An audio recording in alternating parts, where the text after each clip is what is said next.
in everything, which, the beauty in everything. You know, beauty, beauty is what love is. Beauty is what consciousness is. In mind, we perceive it as consciousness. Through our emotions, we perceive it as love. And through the physical experiences and perceptions, we can experience it as beauty. So for us, as humanity, we are struggling in finding the beauty in everything. That's why we fall into fear. Because immediately when you seek the beauty in something, you will not have fear. When you are seeking the beauty in something, you will not have fear of it. And yet again, without our knowledge, is that everything is beautiful. Everything has got beauty in it. Everything is nature, and everything is natural. That which is natural, that which is natural is divine. That which is natural is always divine, because the Lord's Prayer says this. The first verse of the Lord's Prayer, this is what it says. Our Father who art in heaven, hallowed be thy name.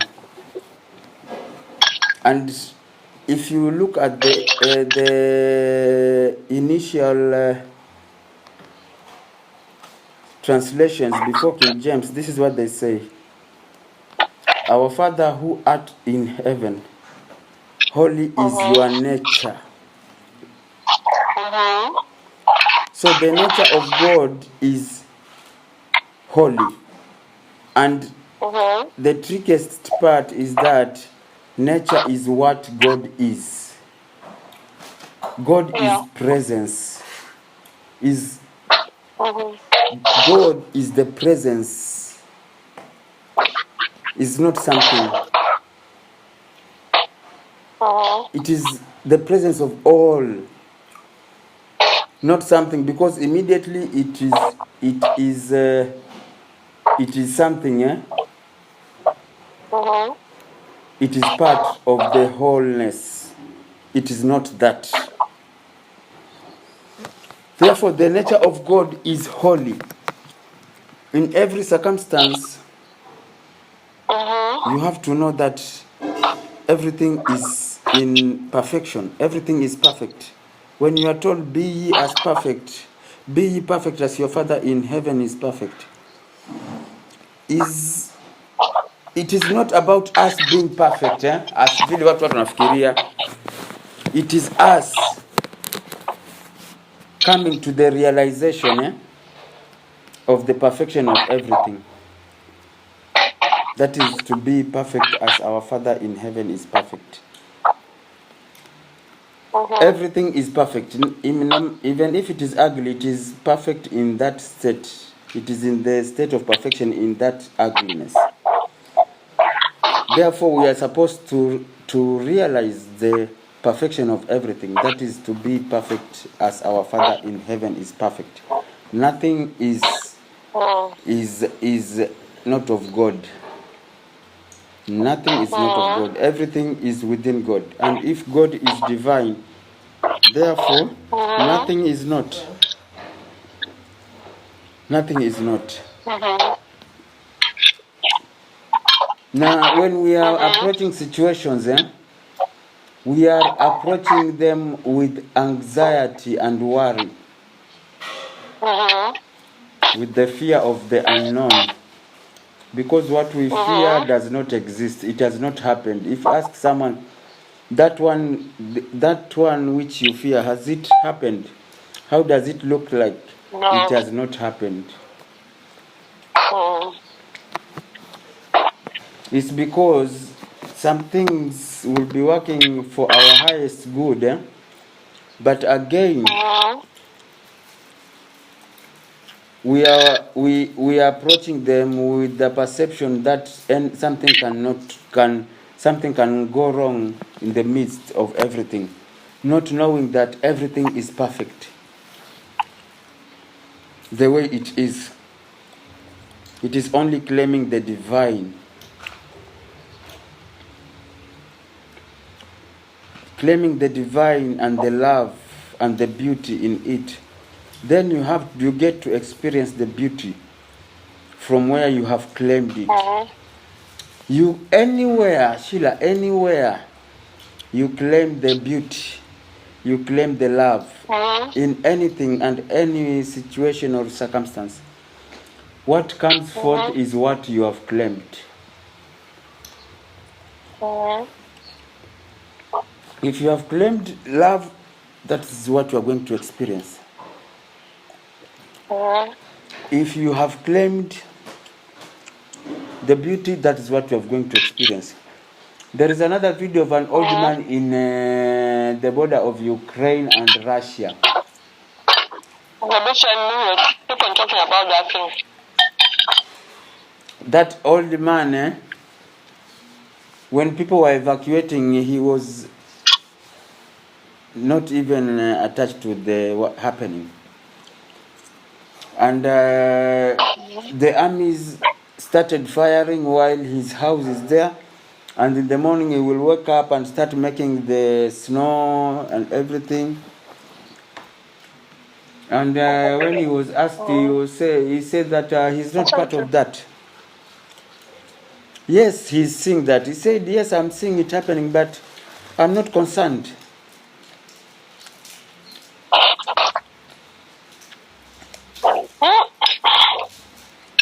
And he's there until today. And nothing has touched him because he has not. For him, he's claiming the beauty and the love and the peace which he is. And that is what he's experiencing. Because, Sheila, nothing comes from outside of ourselves. This is what we are failing to understand. You can never find happiness outside if you have never realized it within yourself. You can never find joy outside of you when you have never realized it within yourself. You can never realize peace outward when you have never realized peace within yourself.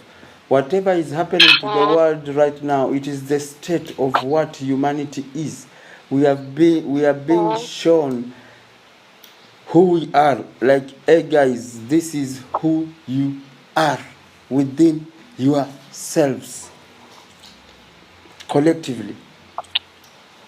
The problem is not Putin, the problem is not Zelensky, the problem is not NATO, the problem is not who and who. The problem is whole humanity. This is the problem of humanity as a whole.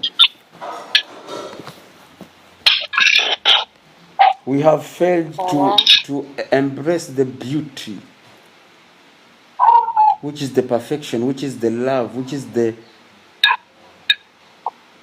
divine perfection of man, which lacks no separation. Immediately separation comes in. This is what brings, I am Russian, they are Ukrainians. We are NATO, they are Russians. This is what it brings. Immediately there's separations. Immediately there is denial. Separation is always the route to destruction. Always. To become unstable, to make something unstable, separate it into two. Then immediately you separate it into two. Each part attains its own awareness that I am this and the other one is that. Division has occurred.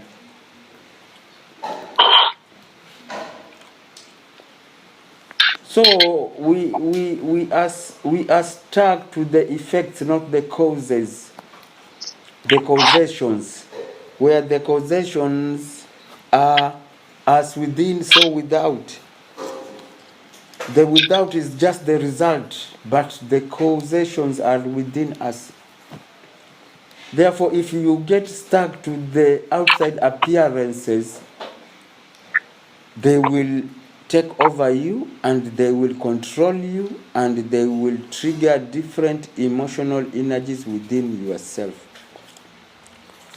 Whereas if you are working with awareness and knowing that whatever is happening outside of me is just but the reflection of who I am or what I am, not actually it is who I am, then when shit happens outside, you rush back within to check which part within me is causing these turmoils outside, because all the what is causing the chaos outside, because all the chaos outside of you are but the turmoils within yourselves.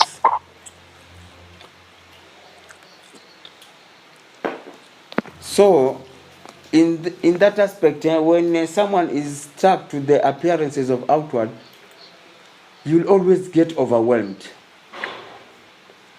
because this is when you start coming in with pushing and pulling of buttons to make the outward reality to work on your favor, which is not actually the correct way.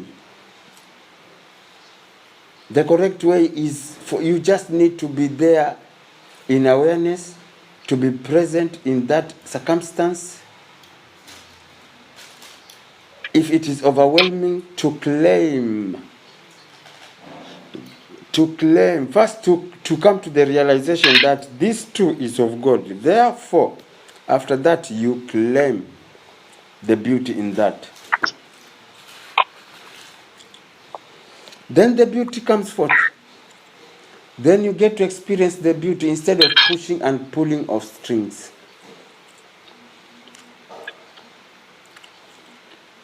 And if we only knew that this is the realm of physicality, nothing here is permanent. Nothing here is permanent. Nothing. No matter how divine you are told that this thing is divine, it is not permanent. It will end. Everything changes from one form to another in this physical realm. Nothing has lasted forever.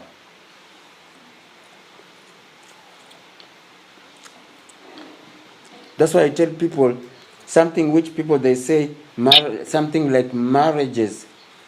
Many people think that marriages are eternal. They are not eternal. Marriages are not eternal. They are things of physicality also. That's why they never last. Marriages and any form of relationship, they are doomed from the first day they are entered. Any kind of forms of relationship, they are doomed because nothing lasts forever. From the times of Adam and Eve to now, is there any marriage which has lasted?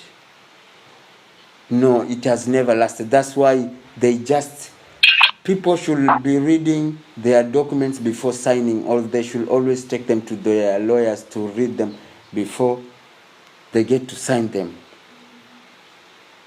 Those vows which are in your marriage certificate, they say until death do us part. Immediately a death is involved in a marriage, the marriage becomes null and void. You are not a widow. The reason why people cry when their partner dies is not because they have become a widow. It's because they are single. They are going to sleep alone that night. Immediately somebody else dies, there is no marriage. Isn't it the same difference? Even if you're single or you're widowed, it means you've lost someone. So ideally, where you are a partner, You're now not doing what? You're not having a partner, so you're single. But Let me tell you let me tell you what your partner will be doing that time. Immediately the soul vacates this reality and goes to the other side of the veil. It sees everything and it is like shit. It was just like a game, and he will be there telling you, hey, get a life. This is a game, get a life. But in physicality, because actually, there are a lot of things which, when we are in the physical realm, we do not realize. We're taking things very serious. The reason why you are told just to be still and know is because there's nothing to take serious in life. No, don't take life very serious. Because at the end of the day, no one gets out of it alive. This life is for you to be there in awareness. Because just to be in awareness, Sheila, people will want to know how they are going to learn their what now. How am I going to unveil the lessons which I am to learn? Just by being in awareness. This is the thing. It is very hard when a situation happens to unveil by yourself the lessons for you to learn there. But when you just become present to that circumstance and being there in awareness and bringing love to that and claiming the divine in that and realizing that too is of God, just by flowing into that, your soul gets to learn the lesson out of that automatically. You do not have to figure out anything in this world. That's why you are told, even meditation, it's not about this and that and lying this way and facing this way. Everywhere you are, God is. You don't have to figure out anything. You just have to be. To experience the beauty of nature, you just have to be. Nature is just in the state of being. It is like water. Water is natural. When it is poured on the land, it germinates plants without itself trying to do so, naturally. And wherever you pour it, it flows naturally, no matter how terrained the path is. Naturally, by the path, naturally it flows, the flow of nature. If the terrain is having sharp corners, it flows with that nature. When you flow with nature, it's the state of becoming natural, without any resistance. It's like air. No matter in which form or shape of a container you put it, it takes that form. It doesn't choose that I can be in this form or put resistance to another form. It's just present. Where it is placed, it is where it is. By the natural aspect of that circumstance.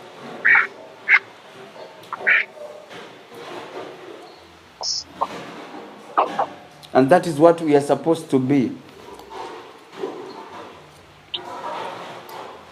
So, running up and down is very hard. You are number one, pushing and pulling of strings. Number one, you are wasting a lot of your good energies, which those energies you can use to do something else. Because pushing and pulling of strings is out of worry and fear of the outcome. When you pray to God for something, when God says, bring ye all your burdens and I shall give you rest. When you give your burdens to God, you detach from the burdens. And this is what happens. God does not bring you what you ask for.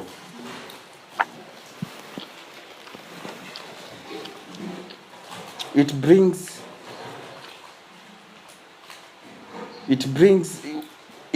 to you what is for you, not what you want. Because sometimes you can want things which you cannot handle. There is a poor man living in a mud house, in a grass house, and they want to be a millionaire. If they are given millions today, wamechanganyikiwa. They don't know what to do. It's because they are not prepared. God will always give you to that level of consciousness you are. So, for you to want bigger things, it takes work to be done. It takes rising up in consciousness to higher states of consciousness. Higher states of consciousnesses, they seek beauty in everything. That I'm praying to God about this, but how it shall come when it is presented to you, you seek the beauty out of that which you have prayed for. And sometimes it is not presented in the color which you pray for. Sometimes the good things are presented to us in disguise. It could be a circumstance which is unfavorable to you, but it could be a breakthrough to what you have prayed for. That's why seeking the beauty is always the first important thing. Beauty is what love is seeking love in everything, because behind everything